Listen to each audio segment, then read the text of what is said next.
Hey everybody, John Savarino here, and this is Talking Money. Today we're going to be talking about a fixed annuity. If you watched the previous video, we quickly ran through what are the three main types of annuities, and today I just want to spend a few minutes discussing the fixed annuity. So just as a refresher, an annuity in general is going to be a contract, a product issued by an insurance company. And when it comes to a fixed annuity, it's almost as simple as it sounds. The insurance company is going to promise me, the consumer, the buyer, a fixed rate of return for however many years or whatever the period of the contract is. I often relate these to a bank CD, with the main difference being a CD is issued by a banking institution, while a fixed annuity is issued by an insurance company. And typically speaking, the fixed annuity is going to come with maybe a little bit longer contract term instead of it being a few months. Typical terms are going to be 2 years, up to 7 or really even 8 years. And some of you may be thinking to yourself, well, why would I want to tie up my money for more than a few months or more than a couple years?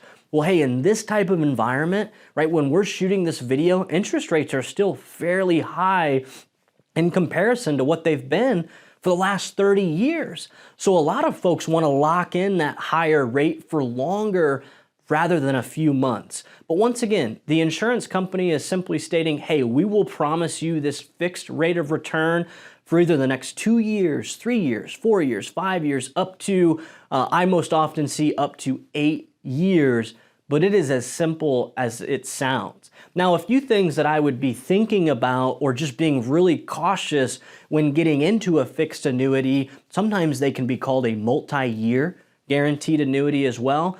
First things first is, am I paying a fee? Okay, am I paying a fee on this fixed annuity? I'm not here to suggest that's a red flag, but boy, what are we paying the fee for? Because it is as simple as I park my money there for a significant or some period of time, I get this fixed rate of return. So what would I be paying a fee for? But that would be really the biggest question.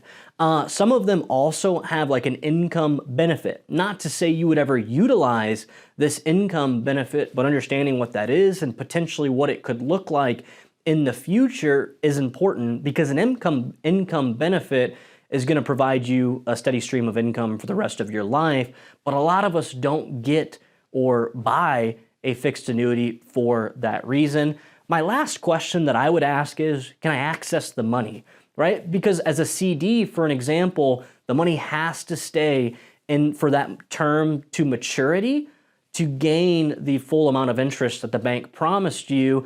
The same goes with a fixed annuity, although there are a lot of companies that will allow what they call either a free withdrawal amount, a penalty-free withdrawal amount, to say, hey, if you need, say, 10%, throughout the contract period, that 2 years, that 3 years, whatever the time frame is, hey, you can go ahead and pull a certain percentage. Typically, it's going to be 5 to 10%.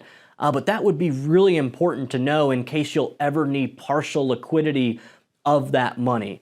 Full disclosure though, anytime you are going to be purchasing a fixed annuity or any type of annuity, do understand the contract length, right? Would I ever need to access more than my penalty-free amount or the entire contract amount through that period? And if so, I would be thinking twice. So hopefully that just gives you a little bit more details, some information on what a fixed annuity is. Because as I stated previously, the annuity word has a really bad rap, not only in the industry, but just in a lot of people's minds. And frankly, it doesn't need to be that way. Especially a fixed annuity could be a great way to lock in higher rates for substantially longer than a CD would. So once again, hit that like button, a quick comment below. Did you find this information valuable? Is there, a question that you have, maybe another topic that you want us to be discussing on Talking Money? We'd love to hear from you. And as always, we'll talk money soon. Okay? All right, good.